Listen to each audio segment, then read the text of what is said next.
أوتي الحكمة وفصل الخطاب وعلى آله الأطهار وصحابته الأخيار. أما بعد فأعوذ بالله من الشيطان الرجيم. بسم الله الرحمن الرحيم. قال الله تبارك وتعالى في كلامه المجيد: يا أيها الذين آمنوا كتب عليكم الصيام كما كتب على الذين من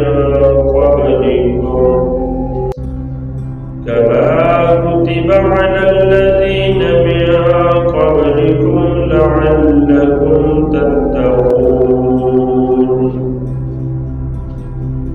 قال الله تبارك وتعالى في شان حبيبه مخبرا وآمرا: إن الله وملائكته يصلون على النبي يا أيها الذين آمنوا صلوا عليه وسلموا تسليما. بابا سے بلند پڑھی: الصلاة والسلام عليك يا سيدي يا رسول الله وعلى آلك وأصحابك يا سيدي يا حبيب الله. الصلاة والسلام عليك يا سيدي يا خاتم النبيين وعلى آلك وأصحابك يا سيدي يا خاتم المعصومين.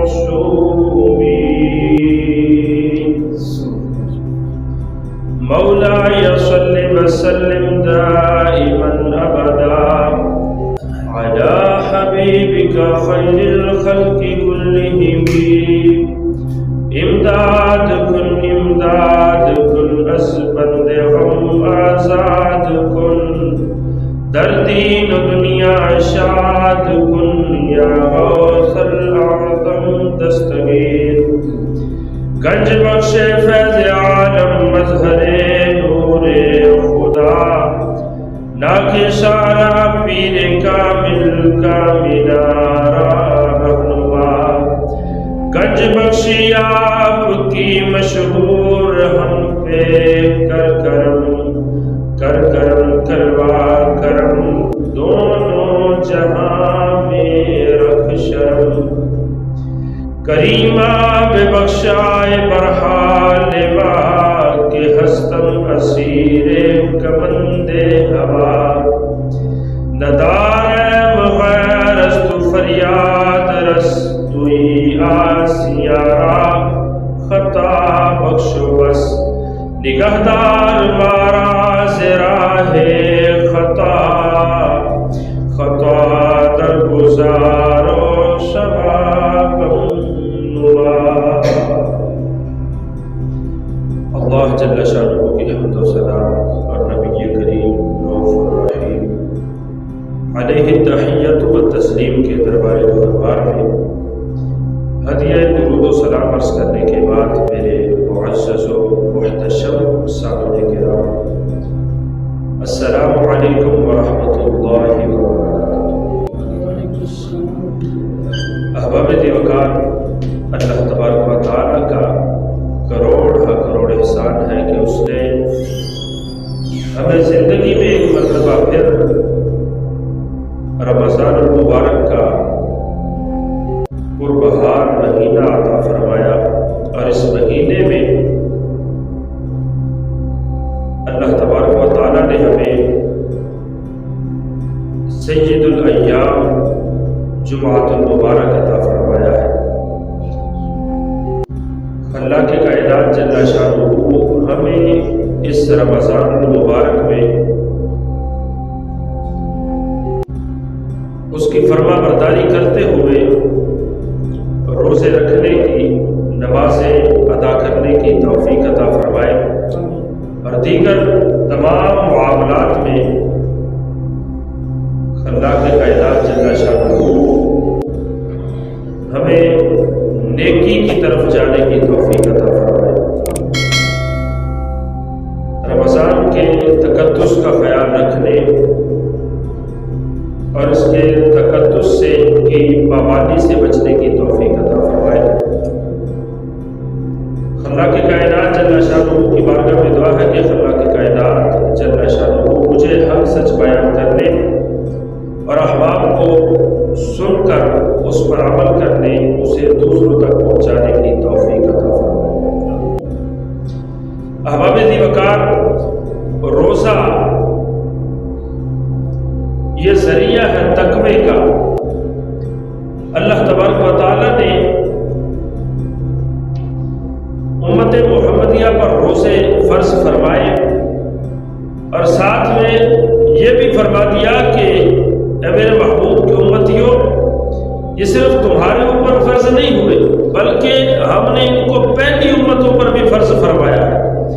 فرمایا یا ایھا الذین آمنوا کتب علیکم الصیام، فرمایا ایمان والو ہم نے تمہارے اوپر روزے فرض کیے ہیں۔ پھر یہ فرما دیا کہ کما کتب علی الذین من قبلکم، ایسے فرض کیے جیسے تم سے پہلی امتوں پر فرض کیے گئے تھے، جیسے تم سے پہلے لوگوں کے اوپر فرض تھے ویسے فرمایا تمہارے اوپر بھی فرض ہے، اور پھر اجر بھی عطا فرما دیا، اجر بتا دیا، فائدہ بتا دیا کہ لعلکم تتقون، فرمایا کہ تمہارے اوپر روزے فرض اس لیے کیے گئے ہیں تاکہ تم پرہیزگار بن جاؤ، تاکہ تمہیں تقوی میسر آئے، تم متقی بن جاؤ، تم پرہیزگار بن جاؤ۔ فرمایا اس وجہ سے ہم نے تمہارے اوپر روزوں کو فرض کیا ہے۔ تو روزہ تقوی کا ذریعہ ہے، روزے سے بندے کو تقوی میسر آتا ہے، بندہ متقی بنتا ہے، بندہ پرہیزگار بنتا ہے۔ جب بندہ پرہیزگار ہوتا ہے تو اللہ تبارک و تعالیٰ کی اور بہت ساری عنایتیں بندے کو میسر آتی ہیں، اللہ اور بہت ساری نعمتیں بندوں کو عطا فرماتا ہے کہ جب بندہ روزے سے ہوتا ہے اور روزے کے ذریعے سے تقوی اختیار کرتا ہے۔ حضرت سیدنا عبداللہ بن مسعود رضی اللہ تعالیٰ عنہ آپ سے روایت ہے کہ تاجدار ختم نبوت صلی اللہ علیہ وسلم نے ارشاد فرمایا یا معشر الشباب، بالخصوص نوجوانوں کو نبی اکرم صلی اللہ علیہ وسلم نے خطاب فرمایا کہ اے نوجوانوں، زیادہ بوڑھوں کو نہیں، بچوں کو نہیں، صرف جوانوں کو حضور نبی اکرم صلی اللہ علیہ وسلم نے خطاب فرمایا من استطاع الباءۃ فلیتزوج، فرمایا جس کو طاقت ہے اسے چاہیے کہ وہ نکاح کرے، وہ شادی کرے، وہ نکاح کرے، جو طاقت رکھتا ہے وہ نکاح کرے۔ فرمایا فإنہ اغض للبصر واحسن للفرج، فرمایا کیونکہ اس سے نگاہوں کی پاک دامنی بندے کو میسر آتی ہے، بندے کی نگاہ محفوظ ہو جاتی ہے، بندے کو پاک دامنی میسر آتی ہے، بندہ بد نگاہی کی طرف نہیں جاتا، بندہ بدکاری کی طرف نہیں جاتا، کیوں کب کہ جب بندہ نکاح کر لیتا ہے۔ فرمایا وَمَن لَّمْ يَسْتَطِعْ، اور اگر تمہارے اندر طاقت نہیں ہے، تمہاری استطاعت نہیں ہے، توفیق نہیں ہے، تو فرمایا فَعَلَيْهِ بِالصَّوْمِ، فرمایا نوجوانوں یا تو نکاح کرو، اگر نکاح نہیں کر سکتے، طاقت نہیں ہے، اخراجات نہیں ہے، تو پھر کیا کرو، پھر تمہارے اوپر روزے ہیں کہ پھر روزہ رکھو۔ فرمایا روزہ رکھو گے تو فَإِنَّهُ لَهُ وِجَاءٌ، فرمایا یہ خواہشات کا توڑ ہے، یہ خواہشات نفس کو توڑ دینے والا ہے۔ کیا؟ روزہ۔ فرمایا روزہ رکھو تو اس سے تمہاری خواہشات نفس جو ہے وہ ٹوٹ جاتی ہے۔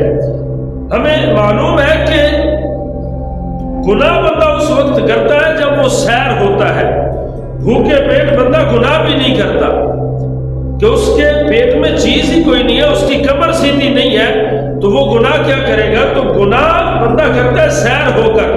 تو اس لیے فرما دیا لعلکم تتقون، روزہ رکھو تاکہ تم پرہیزگار بن جاؤ، تمہیں تقوی میسر آئے. تو فرمایا کہ اے نوجوانوں، یا تو نکاح کرو اگر طاقت ہے، اگر طاقت نہیں ہے، استطاعت نہیں ہے، فرمایا پھر روزہ رکھو کہ روزہ خواہشات نفس کو توڑ دیتا ہے. روزہ خواہشات نفس کو توڑنے والی چیز ہے. اب دیکھیں یہ روزہ جو ہے یہ تزکیہ نفس کا ذریعہ ہے، یہ دل دماغ کو، نفس کو صاف ستھرا رکھنے کا ذریعہ ہے. اور خود خلاق کائنات جل شانہ نے ارشاد فرمایا الصوم لی وانا اجزی بہ، فرمایا کہ روزہ میرے لیے ہے اور میں ہی اس کی جزا عطا فرماؤں. باقی بھی ساری نیکیوں کی، سارے اچھے کاموں کی جزا اللہ تبارک و تعالی ہی عطا فرماتا ہے، لیکن روزے کے لیے بطور خاص فرمایا کہ یہ میرے لیے ہے اور اس کی جزا میں خود عطا فرماؤں گا. اب دیکھیں روزہ اللہ کے لیے کیسے ہے.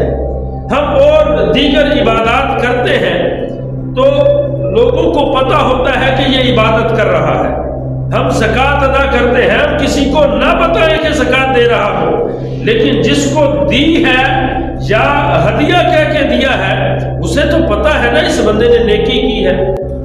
اب ہم نماز ادا کرتے ہیں، ہم نہ بتائیں لوگوں کو، ہماری حرکات و سکنات سے پتہ چلتا ہے کہ یہ بندہ نماز ادا کر رہا ہے، یہ نماز میں ہے. لیکن روزہ ایک ایسی عبادت ہے بندہ جب تک کسی کو بتائے گا نہیں تب تک کسی کو نہیں پتہ چلے گا کہ اس بندے نے روزہ رکھا ہوا. سامنے موجود ہے لیکن نہیں پتہ کہ یہ اس عبادت سے ہے. تو فرمایا روزہ میرے لیے ہے اور میں ہی اس کی جزا عطا فرماؤں گا. اور اس کو اگر یوں پڑھا جائے صوم لی وانا اجزا بہ، تو فرمایا پھر اس کا مطلب بنتا ہے روزہ میرے لیے ہے اور اس کی جزا میں خود ہوں.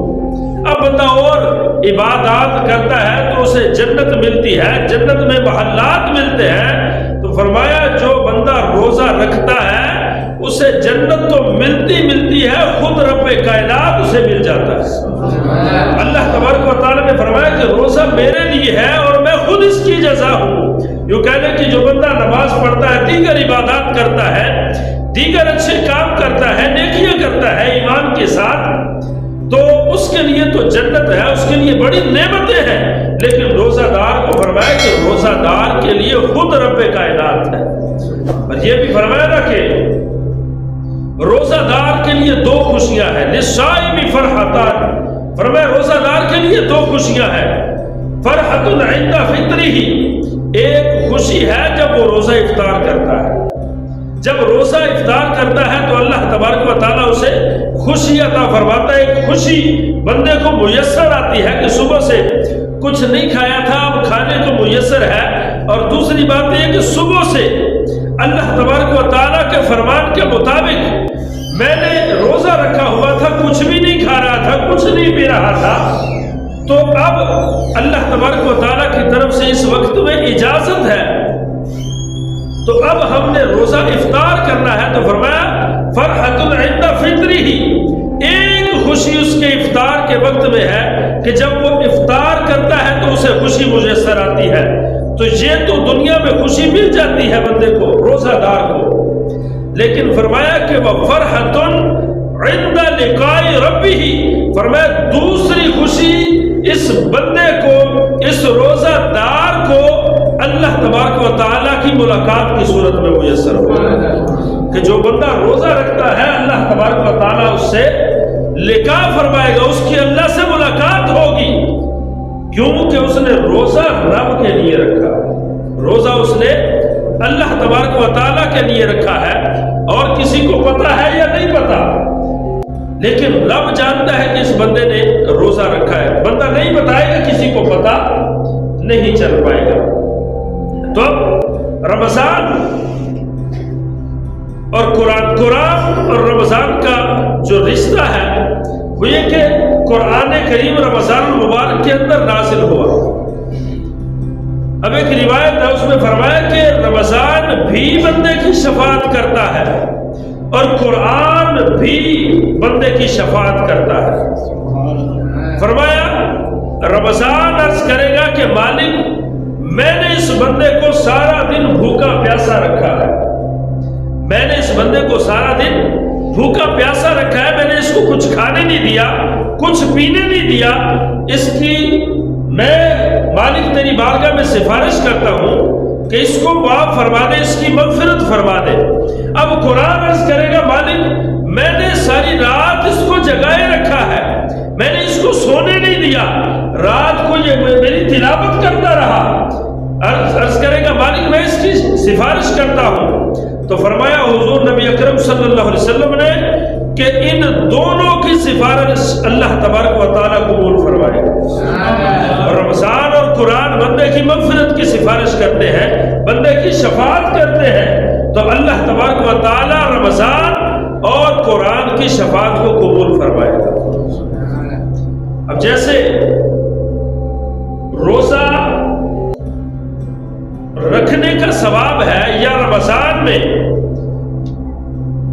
ثواب زیادہ ہے، عام دنوں میں بندہ نفل ادا کرتا ہے تو نفل ہی کا ثواب ملتا ہے، لیکن وہی نوافل اگر بندہ رمضان میں ادا کرتا ہے تو پھر اسے فرائض کے برابر اس کا ثواب عطا فرمایا جاتا ہے۔ رمضان میں بندہ رمضان کے علاوہ میں ایک فرض ادا کرتا ہے تو خلاق کائنات جل شانہ رمضان کے اندر اس ایک جو فرض رمضان کے علاوہ ادا کیا تھا وہ جب رمضان میں ادا کرتا ہے تو اللہ تبارک و تعالی اس بندے کو 70 فرائض کے برابر ثواب عطا فرماتا ہے۔ تو جس طرح ثواب میں زیادتی ہے، ثواب زیادہ ہے، اسی طرح اگر بندہ گناہ کرے گا تو اس کا گناہ بھی پھر زیادہ ہوگا۔ حضرت سیدنا ابو ہریرہ رضی اللہ تعالیٰ عنہ سے روایت ہے کہ حضور اقدس صلی اللہ علیہ وسلم نے ارشاد فرمایا کہ جس نے رمضان کا ایک روزہ بغیر کسی وجہ کے، بغیر کسی بیماری کے، بلا وجہ کسی نے چھوڑ دیا، اب دیکھیں مزدور نے مزدوری کرنی ہے، کام والے نے کام پہ جانا ہے، یہ روزہ چھوڑنے کا عذر نہیں ہے، یہ روزہ چھوڑنے کا عذر نہیں ہے۔ اس وقت بھی صحابہ اکرام علیہم رضوان روزے رکھتے تھے، مزدوریاں بھی کرتے تھے، کھیتی باڑی بھی کرتے تھے، لیکن روزہ چھوڑنے کا یہ عذر نہیں ہے کہ میرا کام زیادہ ہے۔ اس کے لیے حکم یہ ہے کہ اپنے کام کو کم کر دے۔ پہلے اگر زیادہ 8 گھنٹے کام کرتا تھا 5 کر دے، 4 کر دے، زیادہ کام کرتا تھا اس کو کم کر دے، تھوڑا کرے، لیکن روزہ کیا ہے؟ ضروری ہے۔ فرمایا حضور نبی اکرم صلی اللہ علیہ وسلم نے کہ جس بندے نے بلا وجہ روزہ چھوڑ دیا، بغیر کسی وجہ کے روزہ چھوڑ دیا، تو فرمایا کہ پھر ساری زندگی زمانے بھر کا بندہ روزہ رکھتا رہے، فرمایا اس ایک روزے کا بدلہ نہیں ہو سکتا۔ وہ روزہ جو رمضان میں فرض تھا وہ اگر چھوڑ دیا تو اس کے بعد ساری زندگی رکھتا رہے، فرمایا اس ایک کا بدلہ ادا نہیں کر سکتا۔ تو جس بندے نے کئی روزے چھوڑے ہو اس کا انجام کیا ہوگا؟ کیا ایک کا بدلہ اگر ادا نہیں ہو سکتا ساری زندگی روزے رکھنے سے، تو 2 4 10 یا پورے مہینے کے یا کئی سالوں کے اگر بندہ روزے چھوڑ دے تو ان کا بدلہ کیسے ادا ہو سکتا ہے؟ اللہ تبارک و تعالی ہمیں ہر حال میں روزہ رکھنے کی توفیق عطا فرمائے۔ ویسے رخصت بھی ہے کہ بندہ سفر پہ جا رہا ہے، بندہ بیمار ہے تو روزہ چھوڑنے کی رخصت بھی ہے، لیکن ایسی بات نہیں ہے کہ بلا وجہ بندہ چھوڑتا رہے روزہ، تو بلا وجہ چھوڑنے کی اجازت نہیں ہے۔ حضرت سیدنا ابو امامہ باہلی رضی اللہ تعالیٰ عنہ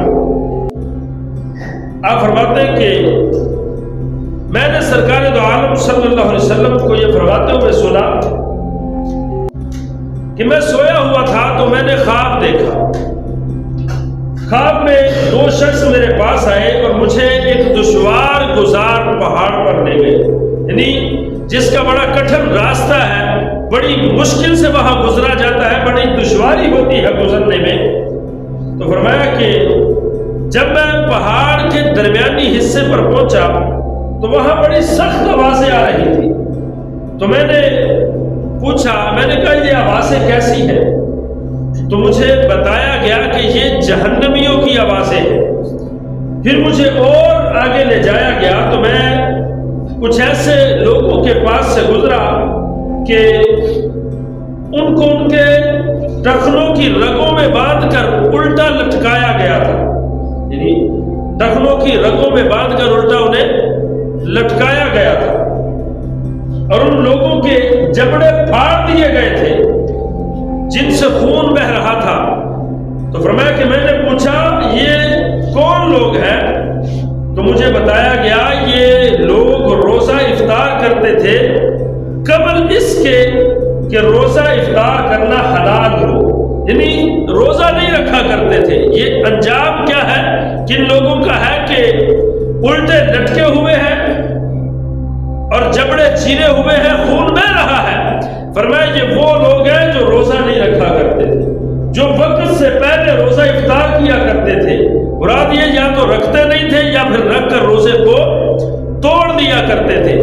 اب دیکھیں حضرات صحابہ کرام علیہم رضوان، ان کی زندگیاں ہمارے لیے نمونہ ہے۔ انہوں نے زندگیوں میں ان کے معاملات ہوئے اور نبی علیہ السلام کی بارگاہ میں وہ لوگ حاضر ہوئے اور ہمارے لیے وہ مینارہ نور ثابت ہوئے، ہمیں مسائل کا پتہ چلا۔ اب شروع اسلام میں کیا تھا کہ روزہ افطار کر لیا ہے، اب سونے سے پہلے بندے نے کچھ کھا لیا تو ٹھیک ہے، سو گیا اس کے بعد کچھ نہیں کھا سکتے، یعنی سحری روزے میں نہیں تھی۔ حضرت شرما بن قیس رضی اللہ تعالیٰ عنہ، آپ کھیتی باڑی کرتے تھے، شام کو کام سے گھر آئے، آپ سو گئے، افطاری نہیں کر سکے، سو گئے۔ اب جب اٹھے تو زوجہ نے کھانا دیا کہ کھا لے، افطاری کر لے، تو فرمایا کہ نہیں اب تو وقت نہیں، اب تو میں نے سو لیا ہے، میں نے نیند لے لی ہے، تو لہٰذا اب کھانا نہیں کھا سکتا۔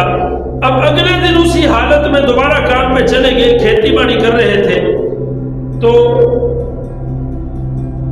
طبیعت میں نکاہت آئی، بے ہوش ہو گئے۔ جب بے ہوش ہوئے پتہ چلا کہ شام کو کچھ نہیں کھایا تھا، سحری بھی نہیں کی، اگلے دن بھی کام پر چلے گئے، بے ہوشی طاری ہو گئی۔ تو اللہ تبارک و تعالیٰ نے قرآن میں نازل فرما دیا کہ اب صبح تک، طلوع فجر تک مسلمانوں کو کھانے کی اجازت ہے۔ اور نبی اکرم صلی اللہ علیہ وسلم نے ارشاد فرمایا کہ سحری کھایا کرو، اس میں برکت ہے۔ فرمایا سحری ہمارے اور اہل کتاب کے درمیان فرق ہے، یعنی اہل کتاب کے اور ہمارے درمیان فرق کیا ہے؟ سحری کا کرنا، یعنی وہ سحری نہیں کرتے، ہم سحری کرتے ہیں۔ اللہ تبارک و تعالیٰ نے ہمیں یہ عطا فرمایا کہ ہم سحری کیا کریں۔ رمضان کے اندر عورتوں سے ملنا منع تھا، بندہ اپنی زوجہ سے نہیں مل سکتا تھا۔ کچھ صحابہ کرام علیہم رضوان سے یہ معاملات پیش ہوئے، نزدیکی ہو گئی، اور اس وقت ایسا نہیں تھا کہ گناہ ہو جائے تو بندہ چھپاتا پھرے، بندہ لوگوں کو پیسے دیتا پھرے گے میرے گناہ چھپا دو، کسی کو نہ بتانا، بلکہ وہ خود انہیں پتا تھا کہ نبی اکرم صلی اللہ علیہ وسلم کی بارگاہ میں آتے ہیں تو گناہوں کی معافی ملتی ہے۔ ان کا یہ اعتقاد تھا، ان کا عقیدہ تھا کہ نبی اکرم صلی اللہ علیہ وسلم کی بارگاہ میں گناہوں کی معافی ملتی ہے۔ وہ خود آ کے بتاتے تھے کہ یا رسول اللہ صلی اللہ علیہ وسلم، مجھ سے فلاں فلاں گناہ ہوا ہے، مجھے پاک فرما دے۔ اور صحابی رضی اللہ تعالیٰ عنہ آ گئے، عرض کی حضور میں ہلاک ہو گیا۔ فرمایا کیا ہوا؟ عرض کی حضور عورت سے نزدیکی کرنی ہے، میں اپنی زوجہ سے ملاقات کر بیٹھا ہوں، نزدیک ہو گیا ہوں، تو اب مجھے پاک فرمائے، میں تو ہلاک ہو گیا۔ نبی اکرم صلی اللہ علیہ وسلم نے فرمایا اب دیکھیں 3 چیزیں ہیں، یا تو بندہ غلام آزاد کرے، روزہ توڑنے والا یا غلام آزاد کرے یا پھر 60 روزے مسلسل رکھے، درمیان میں کوئی چھٹی نہیں آئے، مسلسل 60 روزے رکھے، یا پھر بندہ 60 مسکینوں کو کھانا کھلائے، اب اس کے علاوہ کوئی چارہ نہیں ہے، تو نبی اکرم صلی اللہ علیہ وسلم نے فرمایا کہ غلام آزاد کرو۔ انہوں نے عرض کی حضور اتنی تو ہمت نہیں ہے، طاقت نہیں ہے کہ غلام آزاد کرو۔ اب ان کو بھی پتا تھا کہ نبی اکرم صلی اللہ علیہ وسلم کے پاس اس مسئلے کا حل موجود ہے، ہمارے پاس کوئی آئے تو ہم کون سا شارع ہے، ہم نے وہ بتانا ہے جو شریعت میں ہے، لیکن انہیں پتا تھا کہ شریعت تو ان کی اپنی ہے، یہ جیسے چاہے ویسے کرے، اللہ تبارک و تعالیٰ نے ان کو اختیار عطا فرمایا ہے۔ عرض کی حضور غلام تو آزاد نہیں کر سکتا، تو فرمایا کہ چلو 60 روزے رکھو۔ عرض کی حضور ایک نہیں رکھ سکا، 60 کیسے رکھوں گا، ایک میں کنٹرول نہیں ہوا، میں 60 روزے کیسے رکھوں؟ تو فرمایا کہ چلو 60 مسکینوں کو کھانا کھلا دو۔ عرض کی حضور میں خود مسکین ہوں، میں خود غریب آدمی ہوں، میرے پاس اتنی طاقت نہیں ہے۔ تو اتنے میں کوئی صاحب آئے، کچھ کھجوریں لے کر حاضر خدمت ہوئے، تو فرمایا کہ چلو اب کفارہ کیا تھا، 60 مسکینوں کو کھانا کھلانا، اور یہ کھانا ہوتا ہے کہ بندہ متوسط کھانا جو خود کھاتا ہے وہ کھلائے۔ اب ایسا نہیں ہے خود تو بڑا اچھا کھاتا ہے اور کفارے میں اپنے سے کم لیول کا کھلا دے، اپنے سے ہلکا کھلا دے، ایسا نہیں، بلکہ جیسا خود کھاتا ہے ویسا کھلائے گا، جیسا کپڑا خود پہنتا ہے ویسا کفارے میں پہنائے گا۔ تو فرمایا کہ چلو یہ لے جاؤ اور جاؤ جا کے فقیروں میں تقسیم کر دو۔ عرض کی حضور مجھ سے زیادہ فقیر تو یہاں پہ ہے ہی کوئی نہیں۔ فرمایا جاؤ خود کھاؤ، اپنے اہل خانہ کو کھلاؤ، اللہ تبارک و تعالیٰ تمہارا کفارہ قبول فرما لے گا۔ تمہارا یہی کفارہ ہے کہ تم نے خود کھانا ہے، اپنے اہل خانہ کو کھلانا ہے۔ اور جب انہوں نے یہ بات کی کہ مجھ سے زیادہ فقیر ہی کوئی نہیں، تو راوی فرماتے ہیں نبی اکرم صلی اللہ علیہ وسلم مسکرائے، حتی بدت نواجزہ، یہاں تک مسکرائے کہ نبی اکرم صلی اللہ علیہ وسلم کی مبارک داڑھیں نظر آنا شروع ہو گئی، مبارک داڑھیں ظاہر ہو گئی، اتنا نبی اکرم صلی اللہ علیہ وسلم مسکرائے اس کی بات پر، ان صحابی رضی اللہ تعالیٰ عنہ کی بات پر۔ تو فرمایا جاؤ خود کھاؤ، اپنے بچوں کو کھلاؤ، خود کھاؤ، اپنے اہل خانہ کو کھلاؤ، تمہارا یہی کفارہ ہے۔ تو نبی اکرم صلی اللہ علیہ وسلم نے جو اللہ نے اختیار عطا فرمایا اس کو استعمال فرمایا اور کفارے کو معاف فرما دیا۔ اب ہم روزہ رکھتے ہیں، ہم نے روزہ رکھا کھانے پینے کا، لیکن اگر زبان کا روزہ نہیں ہے، اگر ہمارے کان کا روزہ نہیں ہے، زبان سے بد زبانی ہوتی ہے، کان سے غیبتیں سنی جاتی ہے، زبان سے کی جاتی ہے، ہاتھ سے کسی کو تکلیف دی جاتی ہے، تو ایسے کاموں سے روزے کی نورانیت چلی جاتی ہے۔ روزہ ہو جاتا ہے لیکن کراہت ہوتی ہے، نورانیت روزے کی چلی جاتی ہے۔ تو ہمیں اگر، اور یہ بھی فرمایا کہ جو بندہ زبان کی حفاظت نہیں کرتا، اس طرح کا مفہوم ہے، تو فرمایا کہ دوسروں کو تکلیفیں دیتا ہے تو پھر اللہ تبارک و تعالیٰ کو اس کے بھوکا پیاسا رہنے کی حاجت نہیں ہے، پھر وہ چاہے جتنا بھی بھوکا پیاسا رہ لے، جب رب کی مخلوق کو ہی اس نے تکلیفیں دینی ہے تو پھر رب کو اس کے بھوکا پیاسا رہنے کی کوئی حاجت نہیں ہے۔ اب چونکہ رمضان المبارک کا مہینہ جاری و ساری ہے اور ہم دیکھ رہے ہیں کہ کتنی تیزی سے یہ مہینہ گزر رہا ہے، ابھی چوتھا روزہ ہے، کل پتہ چلا جی رمضان کا چاند نظر آیا اور آج چوتھا روزہ ہے، وقت بڑی تیزی سے گزر رہا ہے۔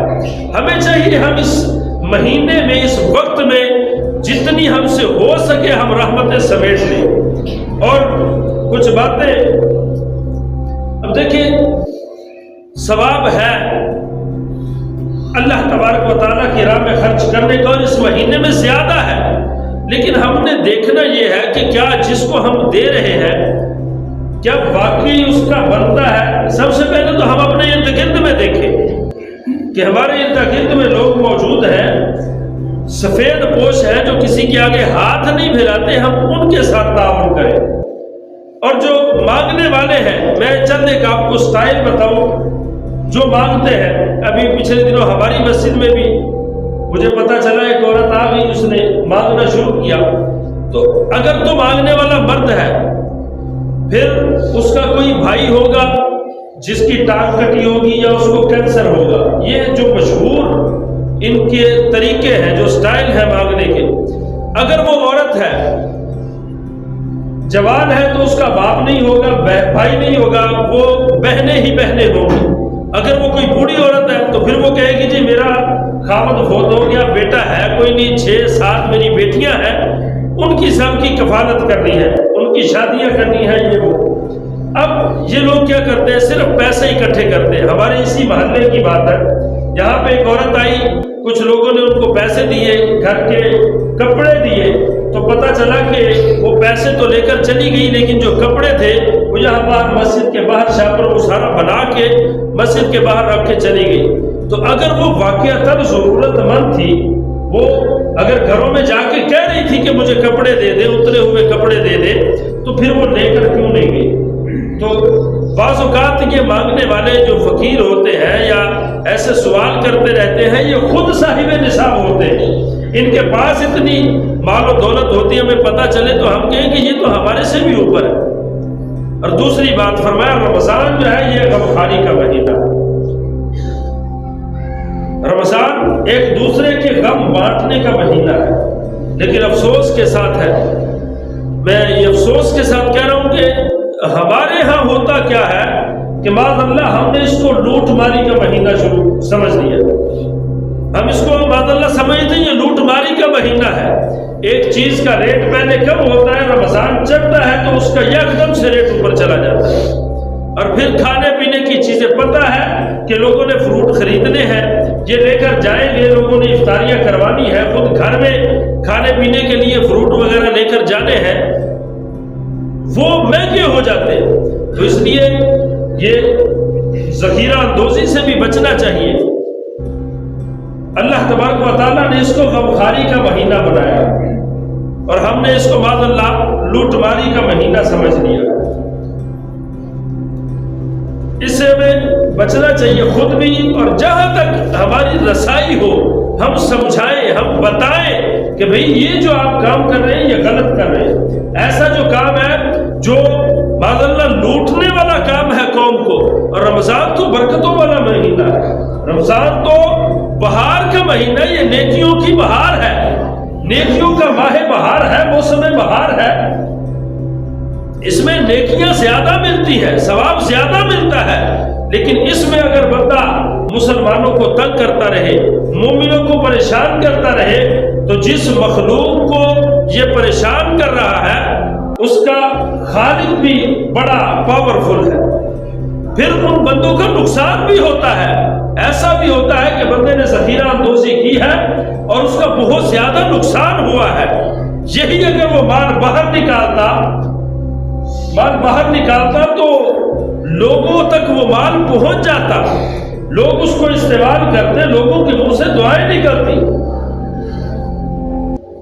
تو اس لیے اگر ہمارے اندر کوئی ایسا ہے، میرے اندر اگر خامی ہے تو مجھے چاہیے میں اس کو دور کروں۔ اگر میرا کوئی عزیز و اقارب ہے، میرا کوئی جاننے والا ہے، تو مجھے چاہیے کہ میں اس کو باز کروں، اسے منع کروں کہ بھئی یہ کام جو ہے یہ غلط ہے، یہ ہمیں کام نہیں کرنے چاہیے۔ اور رمضان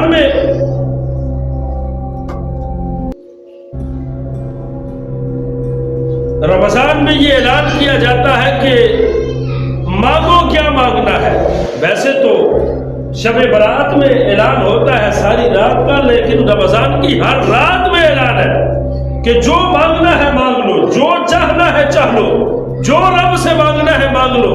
تو بندہ کیوں نہ رب سے ہی مانگ لے کہ مالک اتنا دے کہ کسی کے سامنے ہاتھ نہ پھیلانا پڑے، اور حلال رزق عطا فرما۔ اور یہ بھی بندہ دعا مانگے کہ مالک اس حلال رزق میں سے اپنی بارگاہ میں خرچ کرنے کی توفیق بھی عطا فرما۔ یہاں سے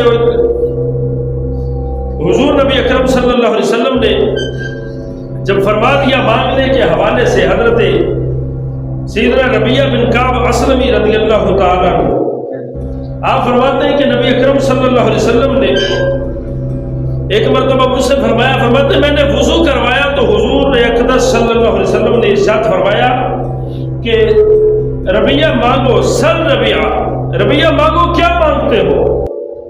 اب آج کے دور میں اگر کسی سے کہا جائے مانگو تو وہ بینک بیلنس، مال و دولت، کوٹھیاں، کاریں، پلازے، مال و دولت، دنیا مانگے گا۔